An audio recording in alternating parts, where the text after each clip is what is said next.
A gente viu aí, já falou um pouco ao longo do programa de hoje, esse pacote prevê linha de crédito emergencial de 30 bilhões de reais, prevê ampliação do programa de devolução de tributos, compras públicas de produtos que perderam mercado externo, né? Tratados de negociação com Emirados Árabes, Canadá, Índia, Vietnã, também uma atuação na Organização Mundial do Comércio, enfim, algumas tantas medidas. E a Federação das Indústrias do Estado de São Paulo, a Fiesp, a gente já falou sobre isso aqui hoje também, ela manifestou apoio, afirmando que as medidas ajudam a preservar postos de trabalho e a defender a indústria nacional. E empresários afirmam que sem esse socorro o impacto seria uma hecatombe. Eu pergunto ao senhor, esse pacote de medidas do Plano Brasil Soberano é suficiente? É bom para neutralizar os efeitos do tarifaço sobre o desemprego e a atividade econômica, pelo menos no curto prazo? Veja, ajuda, né? Mas eu não diria que seja algo que vá realmente resolver o problema no curtíssimo prazo. Algumas dessas ações levam muito tempo para serem implantadas, novos acordos comerciais, eles não se fecham do dia para a noite, e mesmo que conseguisse fechar do dia para a noite, os embarques, as regulações, né, de novos produtos, também de acesso a esses mercados, isso tudo também leva tempo. Até a embalagem do produto nem sempre é a mesma de um país em relação ao outro.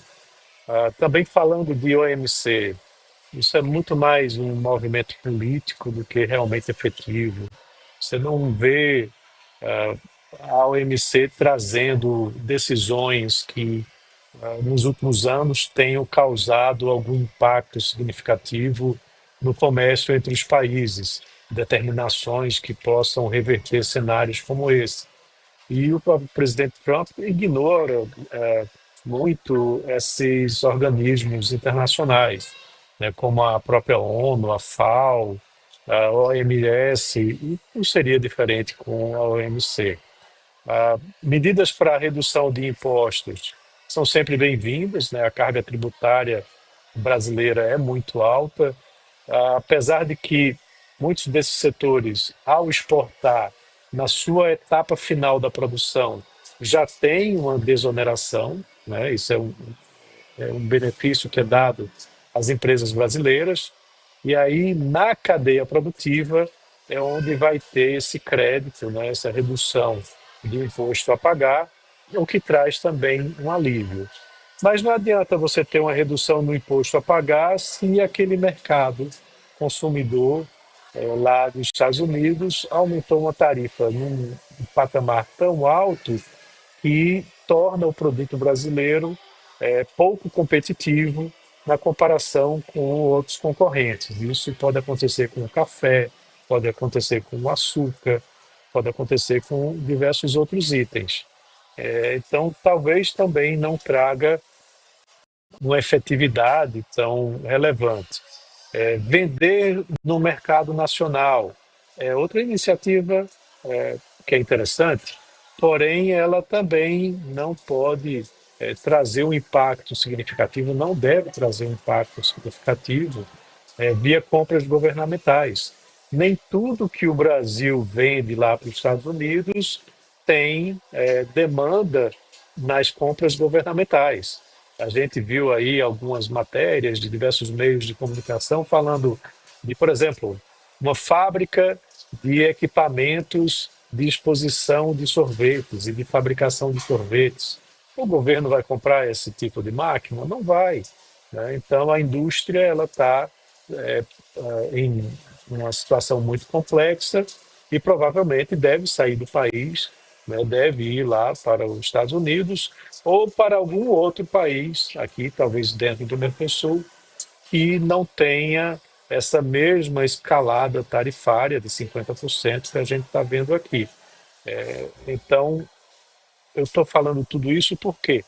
Porque, novamente, eu já falei diversas vezes, o governo tem que sentar à mesa com os Estados Unidos para negociar essa tarifa de 50%. né? O presidente Lula deve fazer uma ligação para o presidente Trump, insistir nessa ligação para resolver esse problema. Não adianta ficar se posicionando em, em relação ao BRICS como uma alternativa quando você tem os Estados Unidos como um grande parceiro comercial, nosso segundo maior parceiro comercial. Isso não vai mudar da noite para o dia. Ainda tem um outro agravante, dois outros agravantes, na realidade.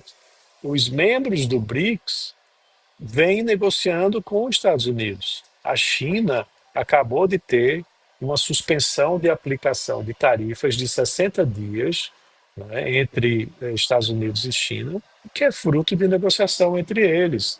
E isso, em algum momento, pode vir a trazer um dano para o nosso país, caso se concretize medidas como a que o Trump falou, que a China deveria comprar a soja exclusivamente dos Estados Unidos. E aí o Brasil, que está procurando a China como um parceiro comercial, pode ter uma consequência muito forte nesse sentido. Então, assim, veja que o contexto é complexo. A gente tem que sentar à mesa e negociar com os Estados Unidos. Coisa que o presidente Lula disse hoje mesmo, que está tentando, que o governo dos Estados Unidos aqui não quer, porque bota aquela pauta política, né, no meio. E, professor, para encerrar, quais são os riscos fiscais e macroeconômicos desse pacote de socorro, né, de um pacote de socorro desse porte, 30 bilhões de reais, especialmente em um cenário de teto de gastos flexibilizado? Só uma última palavra dessa questão de o governo Trump não querer conversar com o governo Lula. Na realidade, a pauta política tem que ser realmente retirada do assunto, né? O governo tem que, de uma forma ou de outra, usando a diplomacia da melhor forma possível, dizer, olha, vamos conversar da parte econômica, vamos deixar a questão política para um outro momento, né? E aí, voltando para cá, para a questão fiscal, quando você fala num pacote de 30 bilhões de reais, isso tem, né, mais um impacto aqui no nosso problema de equilíbrio fiscal, né? A gente tem um déficit que, nesse segundo semestre, deve aumentar, né, por conta do pagamento de precatórios, por conta de maiores despesas do governo nesse segundo semestre. E aí, quando você adiciona ainda mais 30 bilhões em diversos programas que vêm para apoiar o setor exportador, que vai ter, inclusive, queda de receita, né, que pode se reverter numa queda de receita também fiscal, o cenário vai se comprometendo cada vez mais.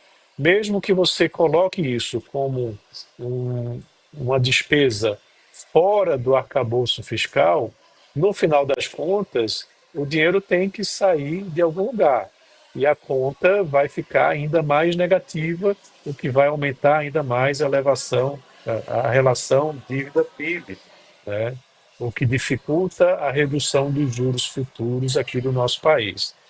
Então, assim, é um momento complexo, né, onde a melhor solução, eu continuo defendendo, que deveria ser da negociação entre o Brasil com os Estados Unidos.